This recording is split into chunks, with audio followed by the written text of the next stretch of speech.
This is a Hayward Tuck Stories recording of Some Talk of Monsters, Book 1, An English Heritage. Copyright Jack Hayward Tuck. Chapter 4. Street Smart, Book Smart. After the rest of the gang had left the canteen, Kip was alone with his thoughts. He was thinking about how lost and alone he was feeling. Meeting his new friends hadn't helped to lift his spirits, as all he could think about was the family he had lost and left behind, and all around him students were chatting and laughing. We are given a lot of freedom. I might take the module on formalism. There's also an interesting one on deconstruction, a guy to Kip's left said. Heavy going. I saw the reading list. I'm going to opt for poetry, the metaphysical poets. Have you read any John Donne? The girl next to the guy explained. Students in the canteen were buzzing, chatting about their courses and about their girl or boyfriends back home, those poor souls who would fade from their thoughts with each passing day until the poor souls are replaced altogether with new young lovers. With handsome boys and beautiful girls everywhere, it was all too tempting. For the girls attending the college, choosing boyfriends was also about looking for the right status symbol. The rougher the lad was, the better if you wanted to appear cool. So working class boys were in vogue, especially amongst the upper middle class girls, and were often the first ones to be snapped up on campus. It was also considered hip to date someone of a lower status from outside the college elite, although most of these lads would naturally be tossed aside after graduation for the young solicitor or accountant, the type of young man their parents would approve of. But home was far from the thoughts of most of these new students, especially after receiving the dreaded letter or postcard from their mother explaining how their bedroom had been converted into a gym for their father's health, or something as questionable. The diversity of cultures, not always so apparent in school, also added to the freedom of choice the dating game would offer on and off campus. The college was a fusion of northern and southern cultural influences, although mostly middle-class ones. It also had a large number of international students, adding to the fun and games. The world was opening up, and so were the possibilities and opportunities. "I think you're on my course," a thin girl said. She had a rasping voice. The tone suggested a heavy smoking or whiskey habit. "Is anybody sitting here?"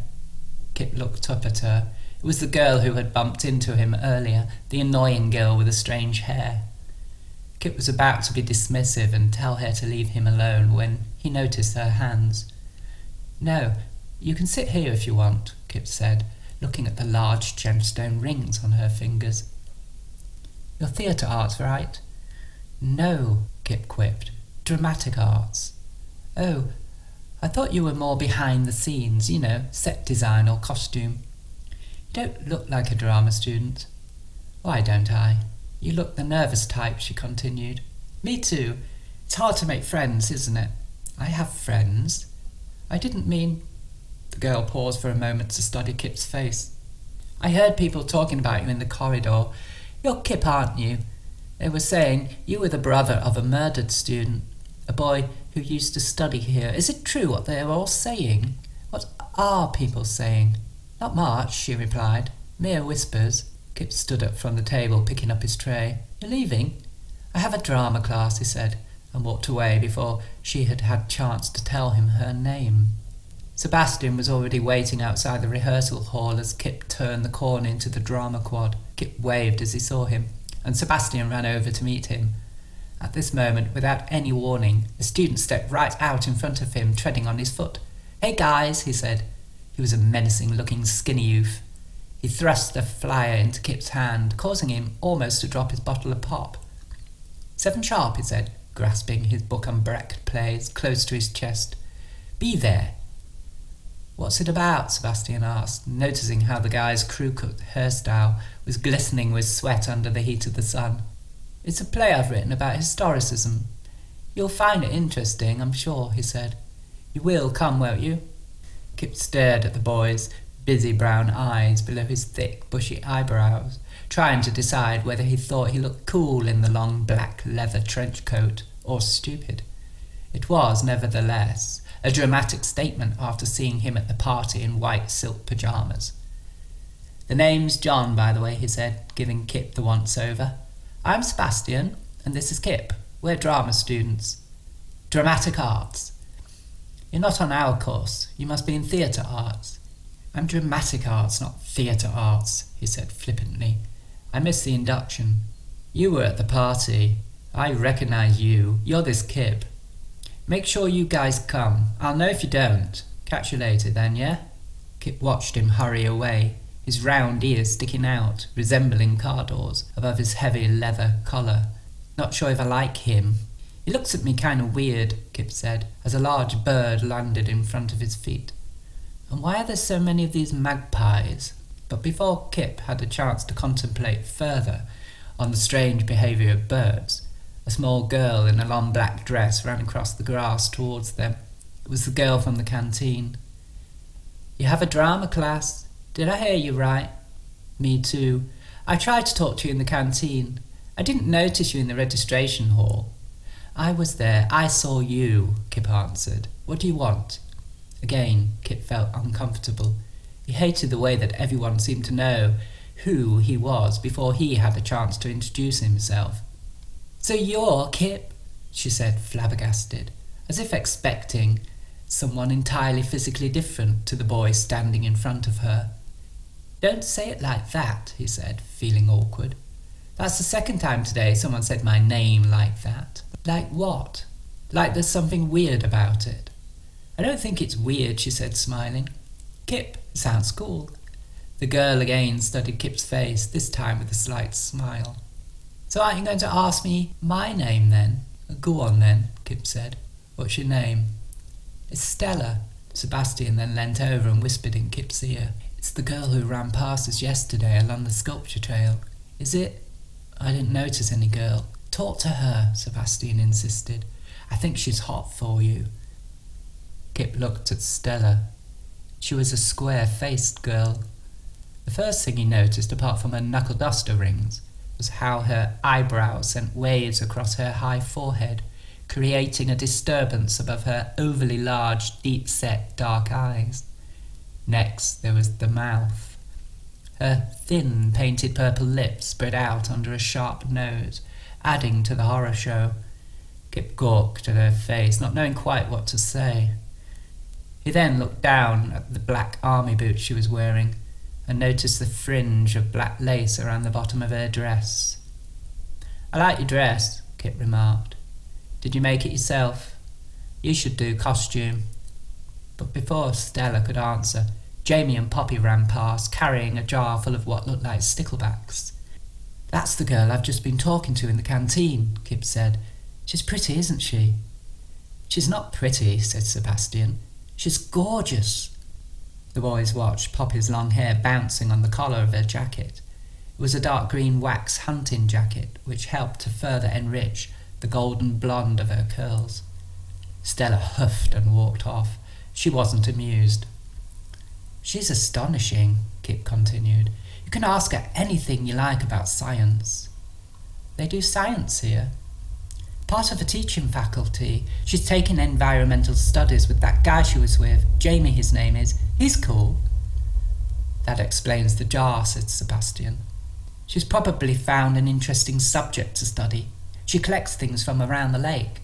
Brian said that I should visit her room and see the mounted stuffed stoat she's got above her door. And her insect collection is absolute tops, apparently." "I wouldn't mind her hanging out in my digs," said Sebastian, his eyes glazed over.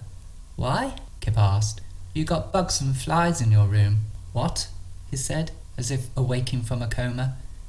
"Well, you're probably right, Kip. She wouldn't want to hang out with me. We'd have nothing to talk about." Skip came out of the canteen, carrying 4 bottles of pop. He had an awkward way of walking due to damaging his pelvis in a recent motorcycle accident. He walked up to Kip, who was still talking to Sebastian, smiled and handed his friends a bottle each. "I miss him," said Kip, throwing his empty bottle into the bin by the library door. "Naturally. It must be terrible," said Sebastian. "What are you guys talking about?" Spike asked. "Whether we're going home for half-term," Kip said, taking a sip of his fresh drink. "We've just got here," said Spike. "I know," Kip replied. "I don't think I want to go home for Christmas, but That'll be so unfair on my mother. Christmas? That's months away, said John, hurrying past. His hand was empty. He had handed out all his leaflets. Kip stared uncomfortably at John as the young man marched towards the music block. He wasn't sure what it was, but he had a strong sense that this man should be avoided. Kip had felt this before with a boy at school, a boy that would go on to make his life hell. Won't your other brother be at home? Sebastian asked. Skip? He'll be with his girlfriend's family, like he was last Christmas. Sydney's such a long flight, and he's always saying how expensive it is to fly to England. My mum says how he couldn't have picked a place further away. I guess he wanted to get away from all the anger and upset following Hop's murder. So anyway, I haven't seen him for years. He hardly ever writes to us anymore. That's a shame, says Sebastian. Families should stick together. Mum calls him our lone wolf. Ho! Sebastian called out. He's suffering too, I guess. I guess, said Kip, shoegazing. So your brother was murdered, eh? Spike, said Sebastian, shocked by his abruptness. I'm only saying. Come on, Sebastian announced. I think you need a bit of excitement to cheer you up a bit. He then led Kip and Spike towards the drama block. What have you got in mind? Kip asked. It's what the drama teacher has in mind. I've just been talking to some second years. It wasn't long before most of the students at the college had found out that Kip was the younger brother of Hop, the murdered boy many of the second and third years had come to idolise due to the myths surrounding him and his friend Maximilian. It happened when Kip said something during his first drama lesson, words he would later regret spurting out in such a reckless manner. I want each of you in turn to walk on stage, state your name and why you chose to study dramatic arts, the drama teacher instructed. Then you're to strip down to your underwear and reveal an intimate detail about yourself. This somewhat dubious exercise was the first of many aimed at building confidence and purging any inhibitions or shyness. Kip stood there feeling uncomfortable in his underpants, gazing at the other students who were staring back at him. Kip didn't realise that many of them were also just as nervous, knowing it would soon be their time to get up on stage and remove their clothing. Go on, the lecturer called out. Don't just stand there. Say something.